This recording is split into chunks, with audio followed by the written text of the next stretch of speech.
Hi everyone, Miss Vicky here, and welcome back. Today we are going to be reading a story called Saint Francis and the Christmas Donkey. So let's see what we learn from today's book.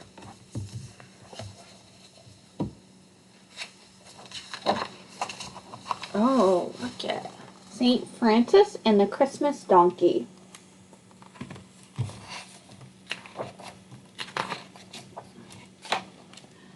Many years ago in Italy, there lived a gentle monk named Francis, who loved the beauty of all living things. He led a simple life with other monks in the hills and forest, where he marveled at the creations around him. Francis believed that nature and all its wondrous gifts were gifts from God. He vowed to do everything he could to take care of the birds, plants, animals, and trees.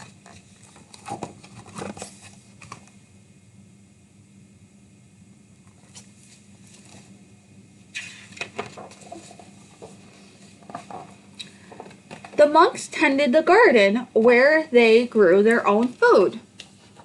Whenever Francis worked in the garden, the forest animals came and sat peacefully nearby, watching him. When he spoke to them, they understood his words. He called them his little brothers and reminded them how precious they all were, from the tiniest of mouse to the most powerful giant gray wolf. Francis talked to the birds about their marvelous gifts of flight and song. He called them his little sisters, and their voices filled the air with music. Francis knew that people should respect and honor all living things. He was the first person of his time to teach others that animals too were God's creations and should be treated with kindness.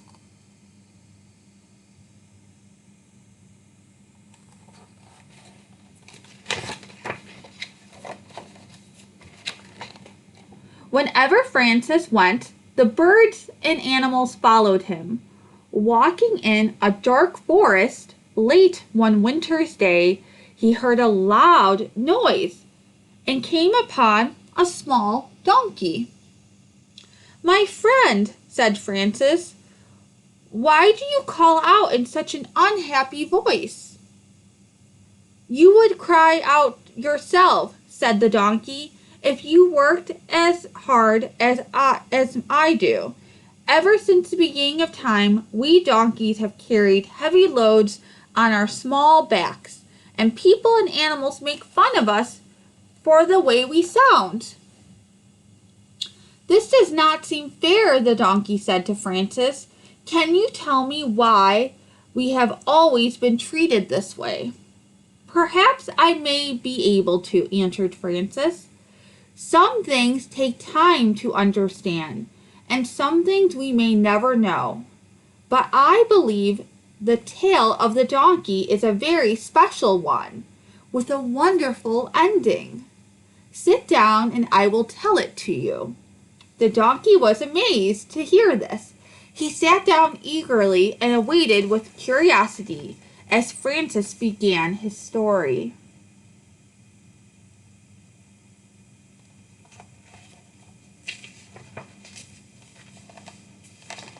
In the beginning, when God created the animals, he made the smallest ones first, the worm, the snail, and the crab. Then he made creatures that were a little bigger. He made the mouse, the frog, the rabbit, and the mole. Then some little bigger ones, the tortoise, the fox, the dog, and the cat. Then next, bigger still, the goat, the anteater, the hyena, and the monkey.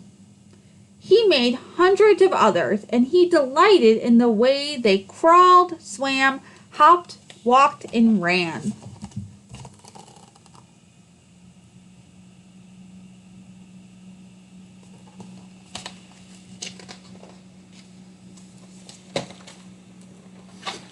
He made even larger animals too: the cow, the horse, and the hippopotamus, the bear, the buffalo, and the deer, the great apes, and many, many more, hundreds and thousands more. God was especially pleased with the donkey, who was very spirited and full of life. Thrilled by everything he saw, the donkey jumped and kicked his heels, sang out in the most extraordinarily beautiful voice. One day he happened to see his reflection in a pond. "Why, I am the most beautiful animal there is," the donkey thought, admiring his delightful, delicate ears and his tiny tail.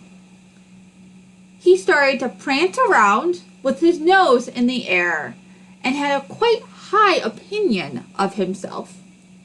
Meanwhile, God was not finished using his amazingly great imagination. He began to create animals of extraordinary shapes and sizes.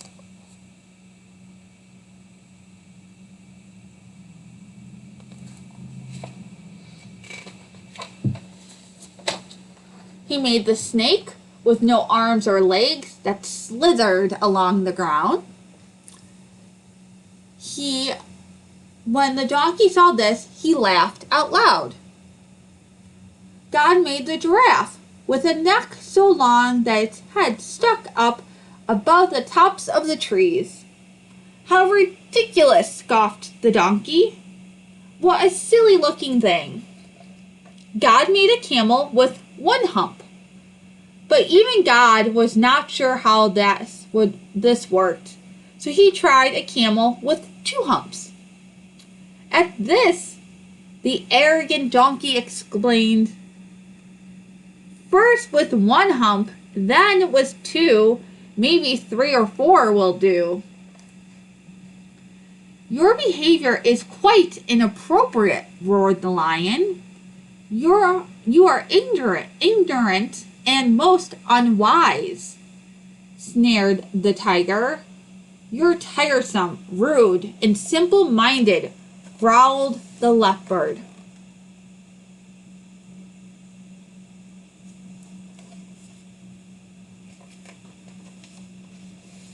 Then God made the elephant, and the donkey was beside himself.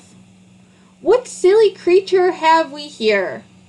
So wrinkled, big, and round, with 2 enormous floppy ears and a nose that reaches the ground." This was finally too much for the rest of the animals.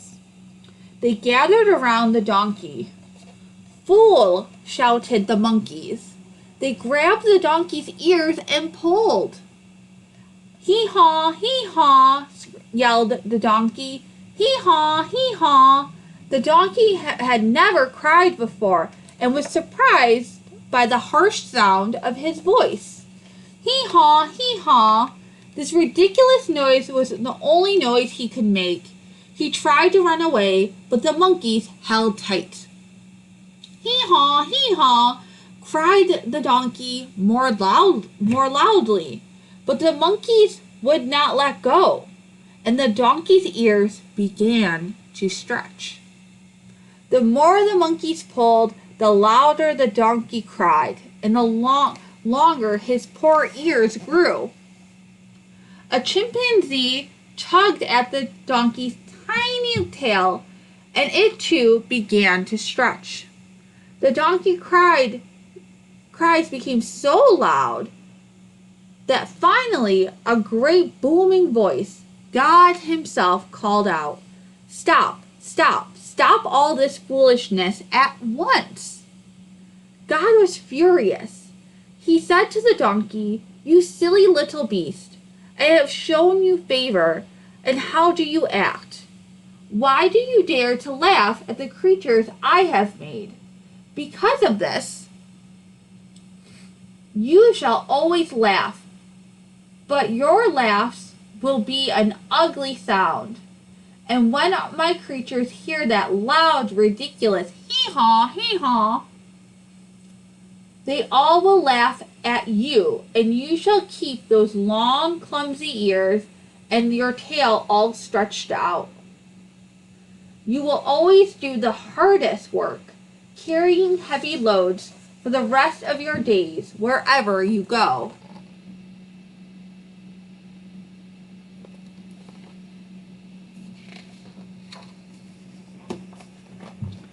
So you see, Francis said, how those things became a lot of the lot of the poor donkeys. That does not seem like such a good story to me, said the donkey, disappointed. Where is the part you said that was very special? The part with a wonderful ending. Now be patient, Francis said. I have only told you the beginning of the story. Let me tell you the rest. And St. Francis continued. The donkey went on to work in the ancient world. In the pharaohs of Egypt, the donkeys carried food and supplies to the men who were building the mighty temples and pyramids. The donkeys carried cotton, precious stones, ivory, bolts of cloth, and silk for the merchants who were in the bustling cities of Babylon and Tyre. And in ancient Rome, going to and from the busy markets, the donkeys carried great baskets filled with olive oil, wine, fruit, vegetables, and grains.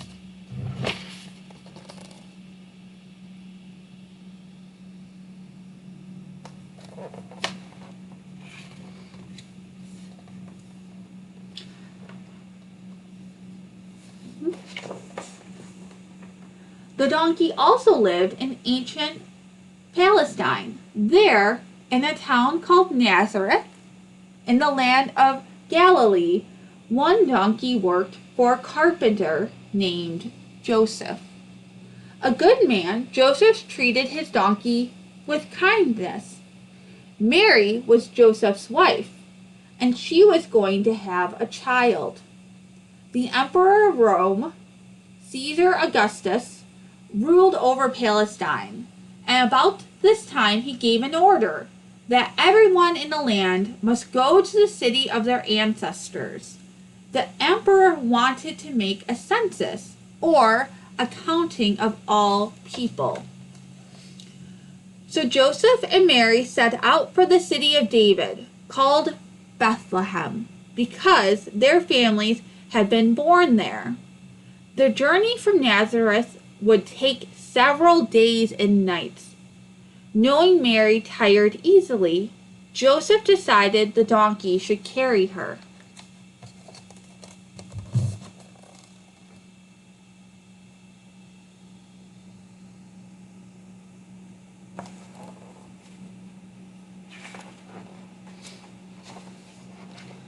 They had to travel through steep, rugged mountains. Up and down they went, and the donkey choosing his steps carefully on the rocky path. As he struggled on, Mary's weight seemed to grow heavier and heavier. Several times the donkey stumbled, but he did not fall.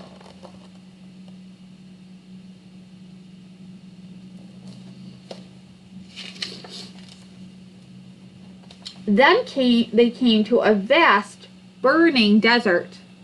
The donkey grew weak as he pushed on through the hot sand. He was thirsty and his legs ached. Soon it did not seem possible that he could take one more step. Yet he did not give up. Instead, he thought of Mary on his back with her unborn child.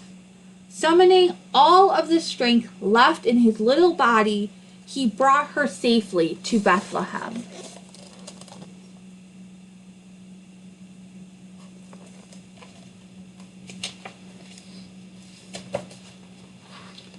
It was late in the day when they arrived. The city was crowded with travelers, and all the inns were filled. The only place they could find room was in a stable. but they were so tired and had come such a long way, they were grateful for any shelter at all.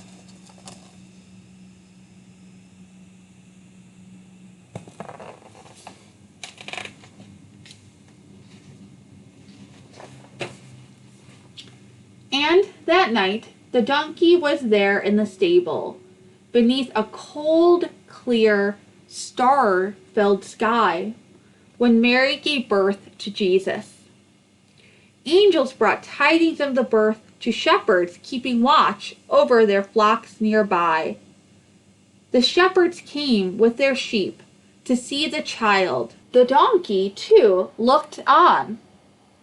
His warm breath comforted the baby, who laid in a manger on a bed of hay. Guided by a star in the east, 3 wise kings came to worship the newborn baby. They brought gifts of gold, frankincense, and myrrh, their most prized treasures. But these gifts were nothing to compared with the love, devotion, and courage of the little donkey in the stable. Francis paused for a moment, and the donkey spoke up in worry. But the little donkey in the stable had no gift to give, he said sadly. Well, said Francis, surely you can see that by carrying Mary and the baby, Jesus, the Christmas donkey had truly given the most wonderful gift of all.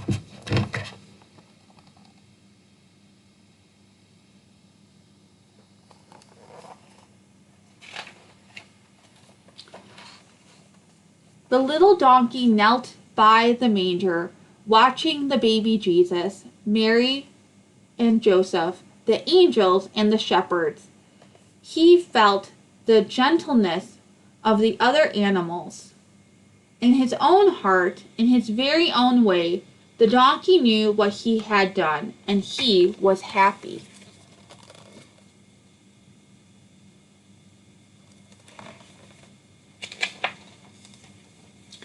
Francis had finished his story, and it was evening now. Snow had begun to fall. He took the donkey's head tenderly in his hands, and together they walked out of the woods.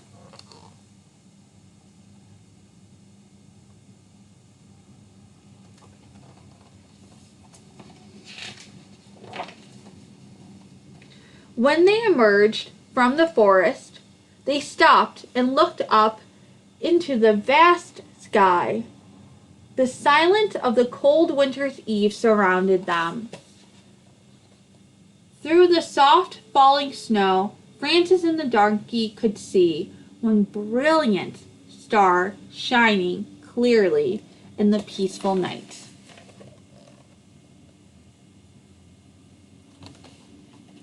The end. And that is the story of St. Francis and the Christmas donkey. I hope you enjoyed this story. I hope you're having a wonderful Advent and Christmas season with us, and I can't wait to see you again next time. As always, please make sure to subscribe to our channel and hit the notification bell so you know every time we go live with a new video, story, or live stream. And also, I hope that you will visit our website to see everything Transfiguration is doing this Christmas season.